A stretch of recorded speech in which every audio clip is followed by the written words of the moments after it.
Bonjour. Ah, que c'est beau! Je ne peux pas m'habituer à regarder, à contempler cette beauté de la création de Dieu, la nature et le divin. Développons un peu cette réflexion, qui pour moi n'est pas facile car les mots me manquent. En explorant la présence de Dieu dans la création et comment cela influence ma capacité de rester dans un état d'émerveillement et de paix, voilà ce que je vais tenter de vous expliquer. La présence de Dieu dans la création. Pour de nombreuses traditions spirituelles et religieuses, la nature n'est pas simplement un décor ou une ressource, mais une manifestation tangible de la présence divine. Dans le christianisme, par exemple, la création est souvent vue comme une expression de l'amour et de la puissance de Dieu.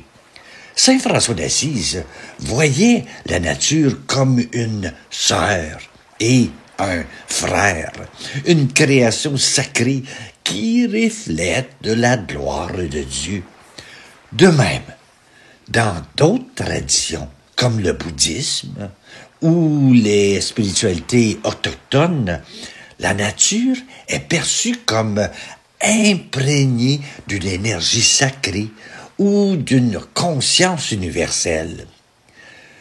Si l'on accepte cette idée que Dieu est présent dans la création, alors que chaque arbre, chaque rivière, la mer, chaque montagne devient un signe de sa présence. La nature devient alors un lieu de rencontre avec le divin, un espace où l'on peut expérimenter une forme de transcendance. Cette perspective peut profondément transformer notre rapport au monde, au lieu de voir la nature comme un simple objet. Nous la voyons comme un sujet, un interlocuteur, un miroir de la présence divine.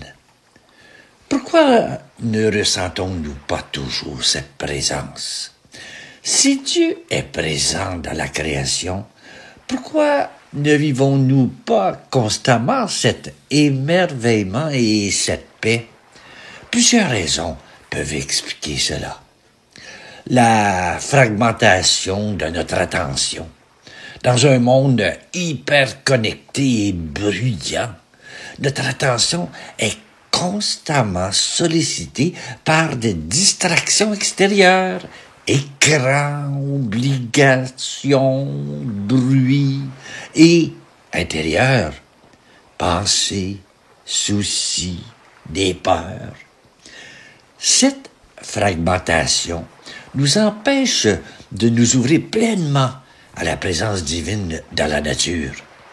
Comme le disait Thomas Merton, nous sommes souvent trop occupés à être importants pour remarquer la beauté sacrée qui nous entoure.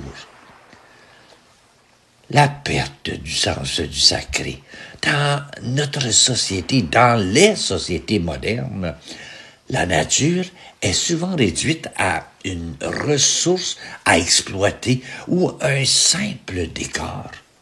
Nous avons perdu le sens du sacré qui était autrefois associé à la terre, aux éléments et aux cycles naturels. Cette désacralisation nous éloigne de la possibilité de percevoir Dieu dans la création. La difficulté à vivre dans l'instant présent, l'émerveillement et la paix sont des éclats qui se vivent dans l'instant présent. Or, l'esprit humain a tendance à se projeter dans le futur ou à ressasser le passé. Cette incapacité à être pleinement présent nous coupe de la présence divine qui se révèle souvent dans la simplicité et la plénitude de l'instant.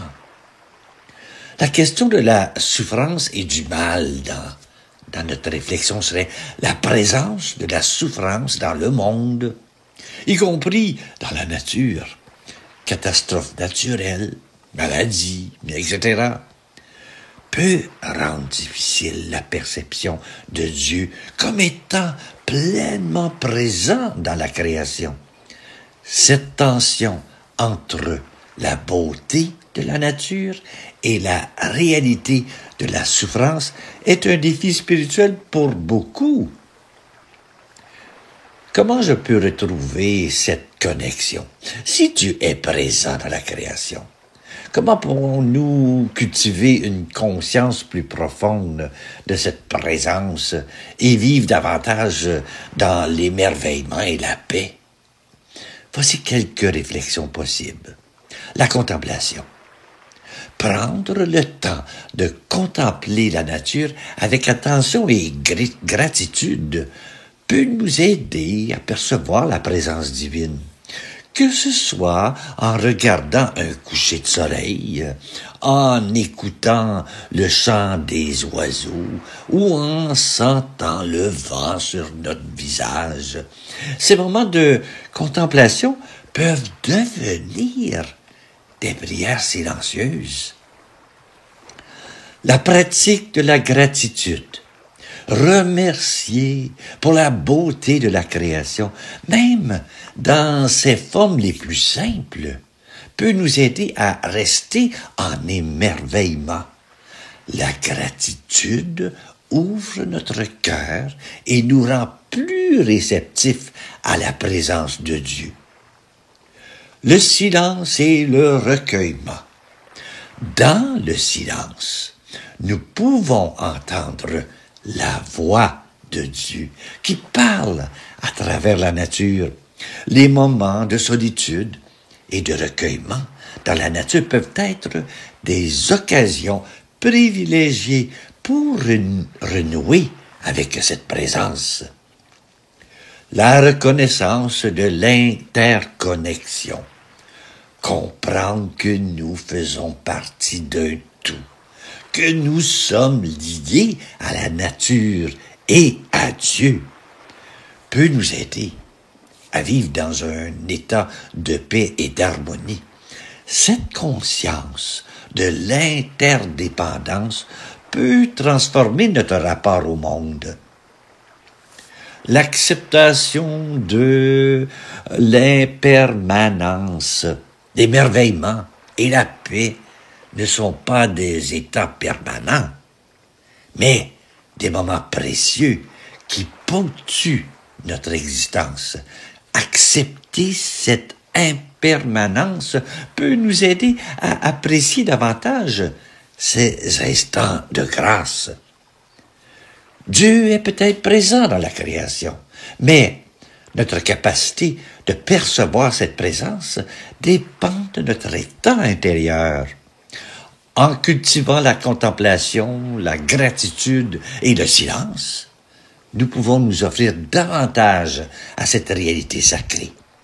La nature, alors, devient non seulement un lieu de beauté, mais aussi un sanctuaire où nous pouvons rencontrer le divin et de retrouver un sentiment profond de paix et d'émerveillement. Comme l'a écrit Thomas Merton, Dieu est présent partout et en tout moment. Il ne nous quitte jamais. C'est nous qui nous éloignons de lui. Eh oui. Voici une petite prière que j'ai composée sur la création. Ô Dieu, présent dans le souffle du vent et dans le silence des montagnes, tu te révèles à nous dans la simplicité éblouissante de ta création. Chaque feuille, chaque rayon de lumière, chaque goutte de rosée porte l'empreinte de ton amour infini. Pourtant, si souvent, nous passons à côté de toi, aveuglés par nos préoccupations, nos distractions, nos peurs. Nous cherchons ton visage dans les hauteurs, alors que tu es là, dans l'humble beauté de ce qui nous entoure. Apprends-nous, Seigneur, à voir avec les yeux du cœur, à contempler la nature comme un sanctuaire sacré, où chaque arbre est une prière, où chaque oiseau chante ta louange. Dans le bruissellement des feuilles, fais-nous entendre ta voix. Dans la vastitude du ciel, rappelle-nous ton infinie grandeur. Dans la fragilité d'une fleur, montre-nous la délicatesse de ton amour. Comme Thomas Merton, nous aspirons à cette paix profonde, à cette unité avec toi et avec toute ta création. Fais de nous des contemplatifs, même au milieu du tumulte, des âmes en éveil, capables de t'apercevoir dans l'instant présent. Seigneur, nous te cherchons, mais c'est toi qui nous attends. Dans le calme de la forêt, sur les rives des rivières, dans le silence de nos cœurs, tu es là, toujours là, patient et aimant. Aide-nous à rester en émerveillement, à vivre dans la gratitude pour chaque don de ta création et à trouver en toi la paix qui surpasse toute compréhension. Car tu es le Dieu caché dans toutes choses, le mystère au cœur de l'hiver et notre véritable demeure. Amen. Bonne journée à toi.